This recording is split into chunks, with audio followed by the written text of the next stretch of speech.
नमस्कार, PTC news देख रहे सभी दर्शकों का स्वागत। मैं हूं आपके साथ अतुल वर्मा, लेकर हाजिर हूं प्रदेश की तमाम खबरों का हाल।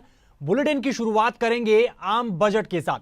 मोदी सरकार ने अपना 10वां और दूसरी टर्म का आखिरी पूर्ण बजट पेश कर दिया है और इस बजट में सरकार की ओर से कई बड़ी घोषणाएं की गई। वित्त मंत्री निर्मला सीतारमण ने मिडिल क्लास में टैक्स पेयर्स को बड़ी राहत दी है और 7 लाख तक की सालाना इनकम पर कोई टैक्स नहीं लगाने की बड़ी घोषणा की है। वहीं वित्त मंत्री निर्मला सीतारमण ने कहा कि यह मिडिल क्लास के लिए सबसे अहम चीज है और इसके साथ ही इनकम टैक्स की स्लैब भी घटा दी गई है। ये पूरी रिपोर्ट देखिए।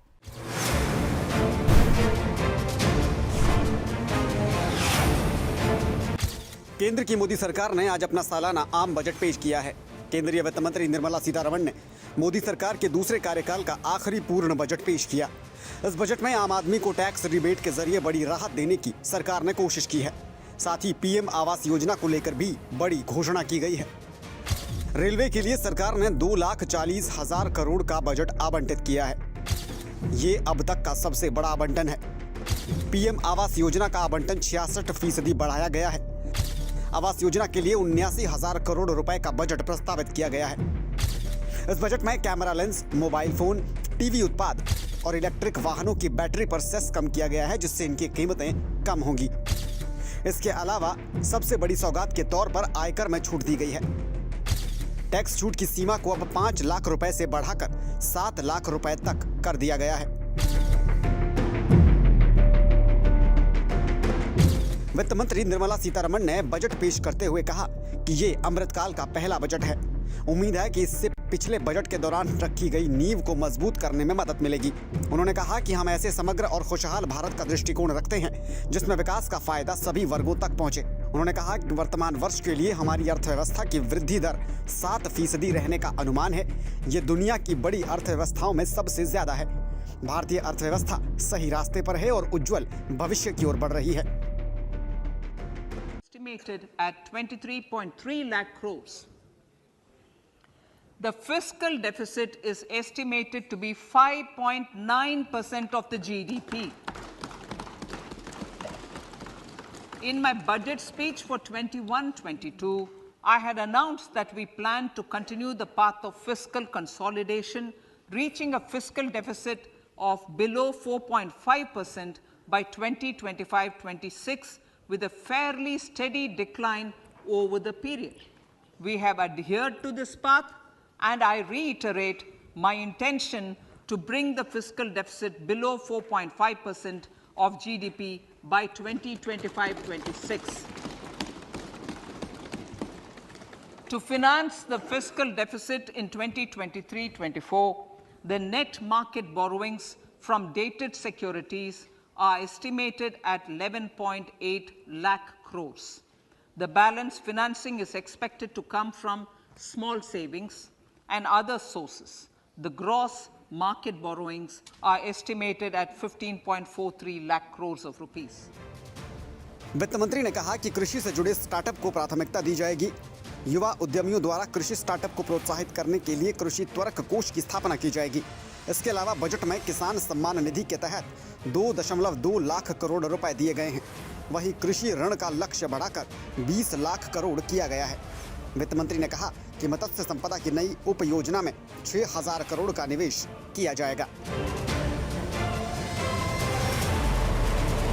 Bureau input, PTC news.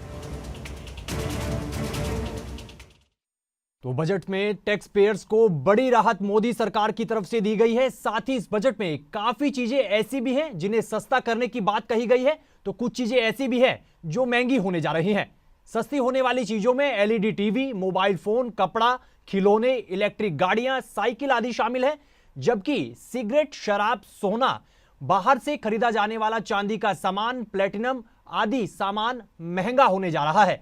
ऐसे में कुछ मामलों में आम जनता को जरूर राहत मिलने वाली है, लेकिन कई चीजें महंगी होने से उनका बोझ भी लोगों पर जरूर पड़ेगा। केंद्रीय वित्त मंत्री निर्मला सीतारमण ने आज आम बजट पेश किया। आम बजट में जो सबसे बड़ी बात आज देखने को मिली, जिसे चुनावी बजट भी कहा जा रहा था बजट पेश होने से पहले, तो जो सबसे बड़ी राहत की बात देखने को मिली वो है टैक्स स्लैब की बात, जो कह सकते हैं कि मध्यम वर्ग और निम्न मध्यम वर्ग के लिए एक बहुत बड़ी राहत जो है वो बजट लेकर आई है। और ये दावा किया जा रहा है कहीं ना कहीं कि इससे जो मध्यम वर्गीय परिवार है, जो उनका बजट है, जो उनकी प्लानिंग्स हैं, जो भावी योजनाएं हैं, उस पर काफी सकारात्मक असर जो है वो पड़ने वाला है। आपको बता दें कि 2024 में लोकसभा चुनाव है, ऐसे में कहीं ना कहीं ये उम्मीद ही की जा रही थी कि ये जो बजट होगा वो लोक लुभावन बजट होगा, चुनावी बजट होगा। और जो 2-3 जैसे टैक्स स्लैब में बड़ी राहत जो है वो 7 लाख सालाना तक की आय को कोई टैक्स नहीं देना पड़ेगा, ये तमाम चीजें जो हैं वो कहीं ना कहीं लोग जो हैं, जो प्रतिक्रियाएं आ रही हैं, जो लोग बता रहे हैं कि आगामी चुनावों को देखते हुए ही, इन चीजों को ध्यान में रखते हुए ही इन चीजों पर राहत दी गई है।